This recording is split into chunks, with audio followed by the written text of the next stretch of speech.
What's up, YouTube? This is your boy Glenn coming with a new kind of video for the channel. I'm going to do a complete Bears offseason game plan, according to me. I am one of the sharpest minds in the NFL, yet not employed by the NFL. So I'm going to walk through my thoughts, at least at a base level, the Bears 2023 offseason. Quick side note, want to apologize for the lack of the best bets video. Me and Big Jack have been doing a lot of traveling, and so these videos have not been possible. You can be assured that we will be back better than ever for the playoffs. In the meantime, I'm going to bring you guys this video. It's actually going to be probably a 3 or 4 part series of videos talking about the Bears offseason. So with that being said, I'm going to turn off the webcam and talk you guys through my thoughts on the Bears 2023 offseason. All right, so first what we're going to do is we're going to look at all of the free agents this offseason that are currently on the Bears roster. I'm going to highlight those in green, which I think are somewhat no-brainers to bring back, and in yellow, who I would bring back if I were in charge. Start on the offensive side of the ball. I think Nathan Peterman, Trevon Wesco, and Sam Mustipher all could and should be back next season, especially if they understand their roles on this team. Sam Mustipher specifically, I think he needs to accept the role of a backup, essentially a swing interior offensive lineman. He might be looking to be paid like a starter. He does perform very well in the run aspect of the center position, but leaves a lot to be desired in pass protection. I think if the Bears want to seriously upgrade their offensive line, which I think should be a priority, I think they will definitely need to improve at the center position. Obviously, you can see that David Montgomery is not highlighted. I think at his current market value, what he can expect to get in this offseason, being only a 25-year-old running back, I think you let him go chase that bag, and I think we find a better fit for a cheaper moving forward. A better complement to Khalil Herbert. And N'Keal Harry, I think you bring him back for sure. I think he's shown flashes of being a legitimate big body receiver. He's still only 25. I think you can get him for cheap. I think you can get him in a 1-year deal. I think you bring him back and see if there isn't a little something more there with a full offseason on the Chicago Bears. When we look at the defensive side of the ball, we're saying goodbye to the 3 defensive linemen that are free agents in Angelo Blackson, Mike Pennell, and Armon Watts. Thank you guys for helping us tank this year, but we're going to try to compete next year. We don't need you. Nicholas Morrow is an interesting one because while he is graded out pretty poorly as the 72nd best linebacker in football, according to Pro Football Focus, I don't think he's played too terribly. Now, that being said, he's probably going to cost you somewhere near $4 million a year. I'm not sure if he's worth it. Matthew Adams, Joe Thomas, if we can get them back on the cheap, I think we do that.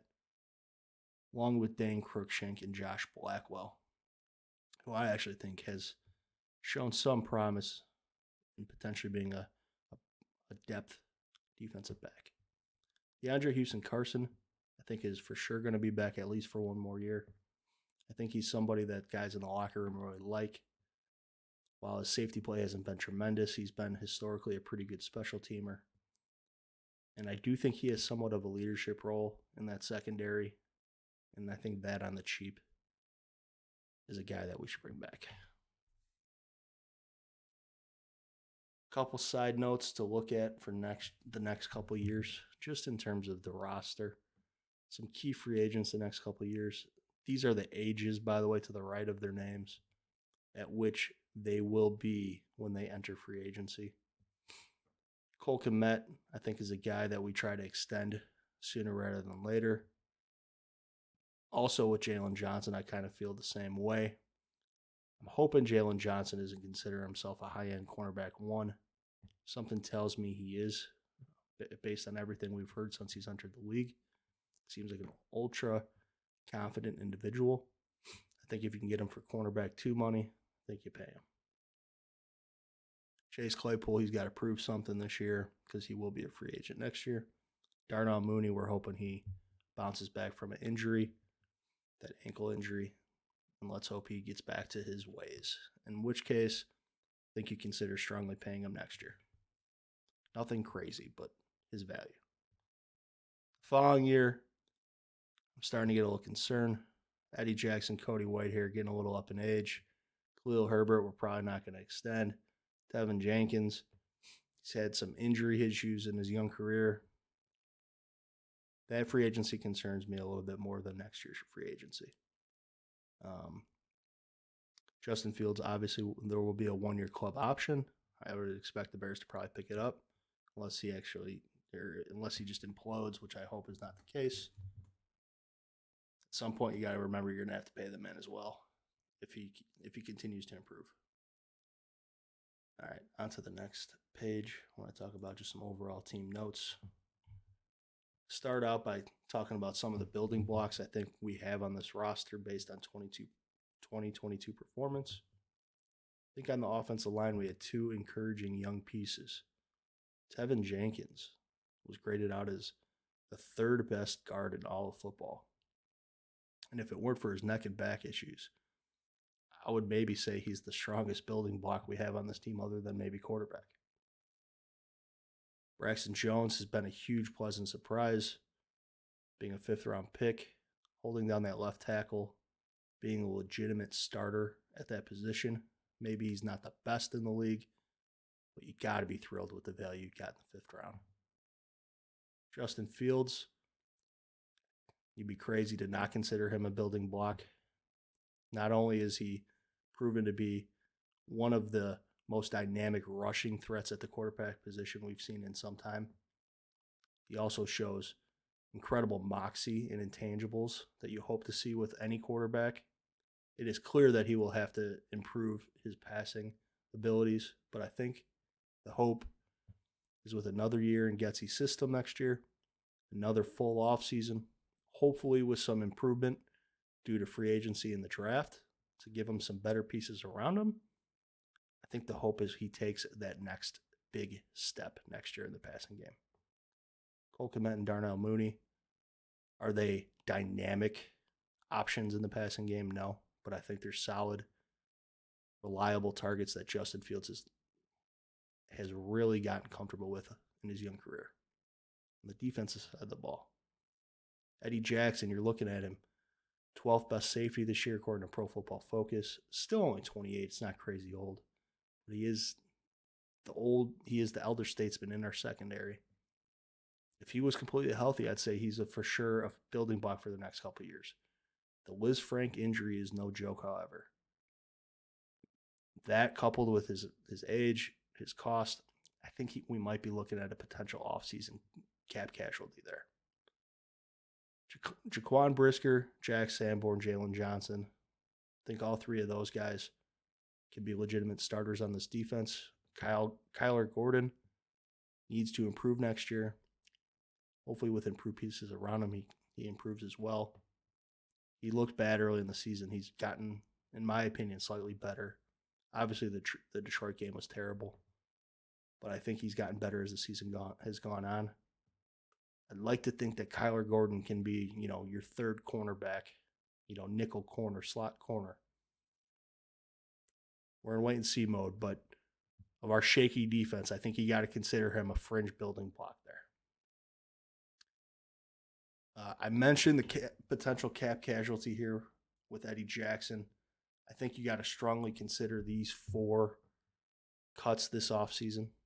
First off, early in the offseason, you can potentially cut Lucas Patrick and Al-Quadin Muhammad, as they were free agent signings last year that just really didn't live up to the hype and money that they cost. Obviously, Lucas Patrick been injured this year, but before the injury, he was not very good. I think you for sure think about cutting both of those guys. Eddie Jackson and Cody Whitehair. They're both starting to get a little bit up there in age. Whitehair definitely more so than Jackson. But Jackson has the much more concerning injury history with this most recent Liz Frank injury. I think you consider cutting both of those guys too, and if you cut off 4 of them, that's $31 million that you can add to the $124 million we currently have in cap space, taking that up to $155 million. Not only would that be crucial in this year's free agency, but paying future performers on this roster, I think they're all 4 moves you got to strongly consider. Now, this will be a little bit nerdy, but anybody with any kind of college education and business will be familiar with a SWOT analysis. I did this strictly based on football performance, on our performance on the football field here in Chicago. And I came up with these strengths, weaknesses, opportunities, and threats. So the Chicago Bears' biggest strength is their run game. This year they were number 1 in the league. Obviously, a big part of that is the quarterback's ability to run as well. I think we need to maintain a very strong run game in the future while improving the passing game. And I think that's very possible, not only with our quarterback, bringing Herbert back. Some of our young pieces on the line are particularly good in the run game. I think that could be an identity for us moving forward. Weaknesses. The front 7 on our defense is potentially the most pathetic front 7 in all of the National Football League. They don't get pressure on the quarterback. They don't hit the quarterback. They don't stop the run particularly well. The front 7 is in shambles. It needs almost complete overhaul. And then the other weakness I have on our team is depth in general. I mean, even if you just look at the quarterback position, if Justin Fields goes down, we're staring down Nathan Peterman. It's not acceptable. We need more depth at all positions. And I think that's something that can happen within an offseason or 2. More depth on the roster. Opportunities for the Chicago Bears. I think they have the potential that in one offseason and this offseason to make 2 incredibly strong position groups. I think they can take this offensive line, which was not terrible this year. It was particularly pretty good in the run, bad against the pass. And I think they could spend a little bit, use a little draft capital, and make our offensive line one of the strongest in the National Football League. I think it's a priority of Ryan Poles, the general manager. And I think it's a high likelihood that happens. I also think there's an opportunity to make our secondary one of the brightest young secondaries in the NFL. Obviously, we will need to improve the front 7, and that in turn will help the secondary. But I think that this offseason we can make those 2 position groups, I'm not going to say elite, but I'm going to say like top tier in the NFL. Top 5 to 7 at their respective groups. I also think there's an opportunity to maintain the run game. I think that hopefully Tevin Jenkins uses this offseason to get healthy.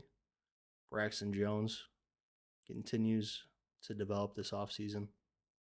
And I think we draft a little bit, spend a little bit, and continue to be an incredibly strong running team. What are some threats to the Bears currently? There are some injuries to key building blocks, specifically Tevin Jenkins, as I've spoke about, and his neck and back. Eddie Jackson with the Liz Frank injury. Darnell Mooney with the ankle injury. Justin Fields being banged up. Hopefully just something that he'll recover in a few months. We don't have many key building blocks, and it seems like they're all a little bit banged up. The NFL is a tough league.